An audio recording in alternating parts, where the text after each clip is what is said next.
बहुत समय पहले की बात है। हरि नाम का एक अनपढ़ व्यक्ति हुआ करता था, जो आराम से अपने चारपाई पर बैठकर कुछ सोच रहा होता है। वह अनपढ़ के साथ साथ वह गरीब भी था। उसके पास कुछ भी पैसे नहीं हुआ करते थे। वह रोज़ कमाई करता और अपना पेट भरा करता था। उसे लंबे समय से काम नहीं मिल रहा था, इसलिए वह चिंतित होकर अपने आप से बातें करते कहता है, हे राम, क्या करूं? मैं अनपढ़ भी हूँ और गरीब भी। मुझसे कोई मजदूरी भी नहीं करवाना चाहता मेरी हालत देखकर। ना ही कोई मुझे भीख देता है। सभी कहते हैं हट्टे कट्टे तो हो, भीख क्यों मांगते हो? वैसे मेरे घर के बगल में एक दुकान खुली है, वहीं जाकर काम मांगता हूँ मैं। हरी के घर के बगल में एक नए कपड़े की दुकान खुली थी, जिसमें कि नौकर की ज़रूरत थी। इसलिए वहां पर हरी अपने काम के सिलसिले में पहुंच गया। वह काम मांगने उस मालिक के पास गया और कहता है, साहब, यहाँ के मालिक कौन है? मुझे उनसे बात करनी है, जरा बुला दीजिए ना। ओह अच्छा, तुम मालिक को ढूंढ रहे हो। मालिक तो तुम्हारे सामने बैठा है। हाँ, मैं ही हूँ इस दुकान का मालिक। बताओ, क्या काम है मुझसे? साहब, मैं गरीब इंसान हूँ। मेरे पास खाने को पैसे नहीं हैं। मुझे आप काम पर रख लीजिए। मैं आपका सारा काम करूँगा मालिक। बस एक बार आप काम पर मुझे रख लीजिए। बड़ा बेबस हूँ मैं अपने पेट के खातिर। कोई काम है तो ज़रूर बताइएगा मालिक। हाँ, नौकर की तो मुझे सख्त ज़रूरत है, लेकिन मैं एक ऐसे नौकर की तलाश में हूँ जो मुझे कम पगार में काम करके दे। मैं ज़्यादा पगार नहीं दे सकता, क्योंकि अभी अभी मेरी नई नई दुकान खुली है। तो बोलो। जी जी, मैं आपका सारा काम कर दूंगा, वो भी कम पगार में। हरी कम पगार में काम करने के लिए राजी हो जाता है, लेकिन अब हरी का वहाँ भी बस नहीं चलता है। वह अनपढ़ होने के कारण बहुत सी बेवकूफ़ियाँ किया करता था, जिसके वजह से अमीर अमीर लोग वहाँ से बिना कुछ खरीदे निकल जाया करते थे, जिसके वजह से हरी को वहाँ से उस कपड़े की दुकान के मालिक बाहर निकाल देते हैं। अब हरी बहुत उदास हो जाता है। अब वह भूखा ही हमेशा रहने लगता है। बहुत दिन बीतते हैं और तभी उसके घर में गांव की एक मौसी आती हैं। वह कहती हैं, अरे हरी बेटा, कैसा है तू? पहचाना मुझे? सोच रही थी यहीं से जा रही हूँ तो मिलती जाऊँ तुझसे। क्या हाल चाल है बेटा तेरे? बड़ा दुबला हो गया है, कुछ खाता नहीं है क्या? काम धंधा कैसा है? काम की बात सुनकर अचानक से हरी की आंखों में आंसू डबडबा जाते हैं और वह डबडबाई आंखों से कहता है, क्या करूं मौसी, काम ही तो नहीं मिल रहा है। जो एक काम मिला था वो भी मुझे अनपढ़ की वजह से खराब हो गया। अब मैं भूखी हालत में भटक रहा हूँ, मांग मांग कर खा रहा हूँ। कोई नहीं देता कुछ मुझे खाने को। अरे हरी बेटा, ऐसे उदास मत हो। अभी तेरी मौसी जिंदा है। ऐसा कर, तू मेरे साथ मेरे गांव चल, और वहीं मेरे पास 3 विशाल जामुन के पेड़ हैं। उनसे अच्छी कमाई हो जाएगी तेरी। अब तो मैं ठहरी बूढ़ी औरत, अब मैं क्या करूँगी पैसों का?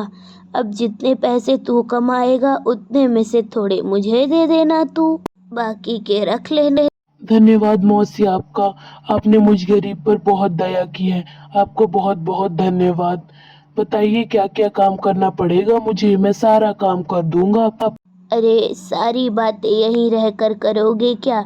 चलो अब मेरे साथ मेरे घर चलो। मेरे घर में मैं अकेली रहती हूँ, वहीं पे सारा काम करना तुम। चलो मेरे साथ। मौसी हरी को लेकर अपने गांव चली जाती हैं। मौसी अकेले रहा करती थी। उनके पास रहने के लिए बहुत ही अच्छा घर था। उनके बेटे बहू बाहर विदेश में रहते थे और उन्होंने अपनी माँ को छोड़ दिया था। उनकी माँ अकेले सारा काम घर का किया करती थी और उनके पास 3 विशालकाय जामुन के पेड़ हुआ करते थे। उन तीनों विशालकाय जामुन के पेड़ों में बहुत सारे जामुन आया करते थे। वह इतने ज़्यादा फलते फूलते थे कि उनसे बहुत अच्छी कमाई हो जाया करती थी। अब हरी रोज उन तीनों जामुनों के पेड़ों की अच्छे से देखभाल करने लगा। समय समय पर उन्हें अच्छे से पानी दिया करता था और उनकी साफ सफाई किया करता था। उनकी कोई भी कसर नहीं छोड़ता था। मौका अनुसार सभी चीज़ दिया करता था, खाद पानी, उन्हें सभी चीज़ों से बचाए रखता था। कुछ दिनों बाद मौसी की मृत्यु गंभीर बीमारी की वजह से हो जाती है। अब सारा कार्यभार हरी के सर पर आ जाता है। तीनों जामुनों के पेड़ की रखवाली के साथ साथ वह अब अपने घर को भी अच्छी तरीके से संभालने की जिम्मेदारी वह ठान लेता है। जामुनों के पेड़ की रखवाली अब अपने जान से ज्यादा हरी किया करता था। वह जामुनों के पेड़ को आखिरी निशानी मौसी की समझकर उन पे अपनी जान छिड़कने लगता है। वह सभी पेड़ को अपने जान से ज्यादा प्यार किया करता था। वह पेड़ में अब इतने ज्यादा फल आ चुके थे कि अब उन्हें बेचना जरूरी था। हरी आता है और सोचता है, बहुत ज्यादा फल लग चुके हैं अब तीनों जामुनों के पेड़ों में। अब मुझे इन्हें बेचना बहुत जरूरी है, वरना ये अगर ज्यादा पक जाएंगे तो इनमें कीड़े हो जाएंगे। मुझे जरूरी है इन सभी को बेचना। हाँ, हरी जामुनों को बेचने के लिए सभी जामुनों को अपनी टोकरी में भर लेता है और कहता है, 2 टोकरी तो मैं अभी घर में रखाया हूँ, एक टोकरी में अभी 10 किलो जामुन है। ऐसा करता हूँ, मैं इन्हें बाजार में बेच आता हूँ। हरी जामुनों को बेचने के लिए बाजार जाने के लिए और बढ़ता है। वह बाजार पहुंचने वाला होता है। वह पहुंचकर अपने टोकरी को जमीन पर रखकर वहीं जामुन को बेचने लगता है। बगल में रामू नाम का एक गुस्सैल व्यक्ति भी जामुन बेच रहा होता है। रामू लगभग 6 साल से जामुन बेच रहा होता है। तभी हरी के पास एक बूढ़ी औरत आती है और कहती है, अरे बेटा, तुम्हें यहाँ कभी नहीं देखा। कितने सालों से बेच रहे हो जामुन? नए नए लगते हो, लगता है हाल ही फिलहाल आए हो। जी अम्मा, हाल फिलहाल ही आया हूँ। वो मेरी संगीता मौसी यहाँ रहा करती थी, तो उन्होंने मुझे अपने काम पर रख लिया था। अब उनकी मृत्यु हो गई है, तो सारा कार्यभार मैं संभालता हूँ। तो उन्हीं के पेड़ के ये सभी जामुन है, बड़े स्वादिष्ट। अच्छा, जल्दी से 2 किलो जामुन पैक कर दो मेरे लिए।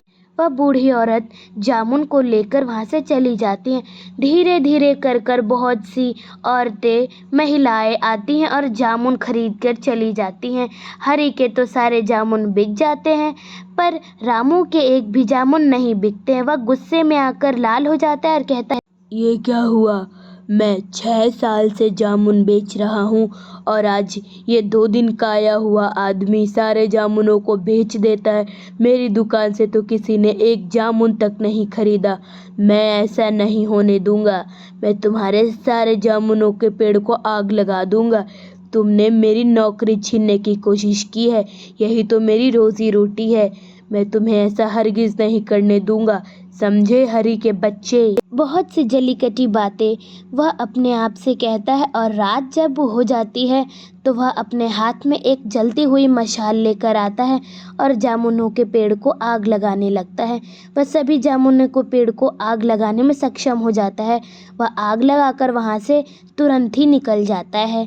रात भर में पूरी आग लगकर सारे जामुन के पेड़ नस्त नाबूद हो जाते हैं, खत्म हो जाते हैं।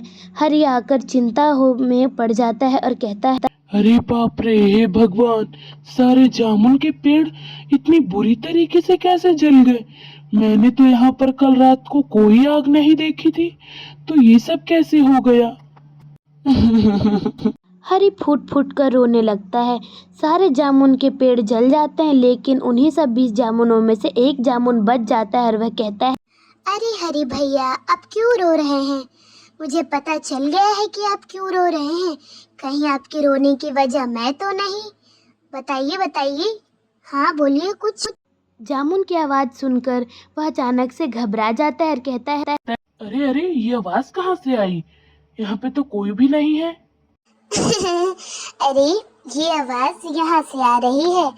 मैं जादुई जामुन हूँ और आपको पता है, मैं तो जानबूझकर जल गया क्योंकि मैं उस व्यक्ति की सच्चाई आपके सामने लाना चाहता हूँ।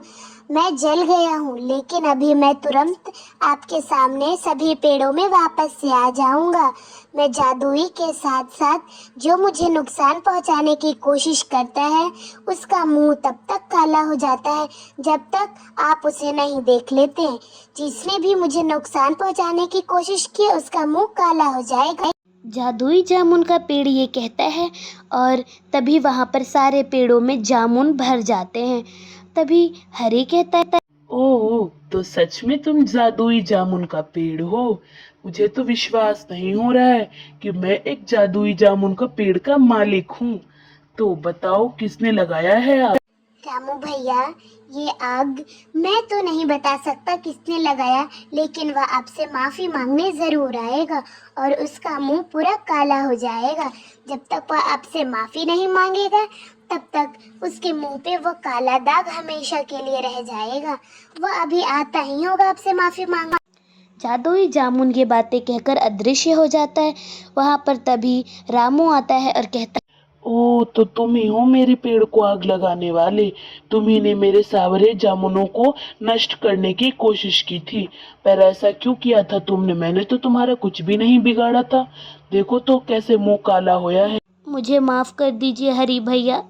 मुझे लगा कि आप आ गए हो बाज़ार में तो सारे आप ही के जामुन खरीदेंगे। मैं तो ऐसे ही गरीब व्यक्ति बनकर रह जाऊंगा।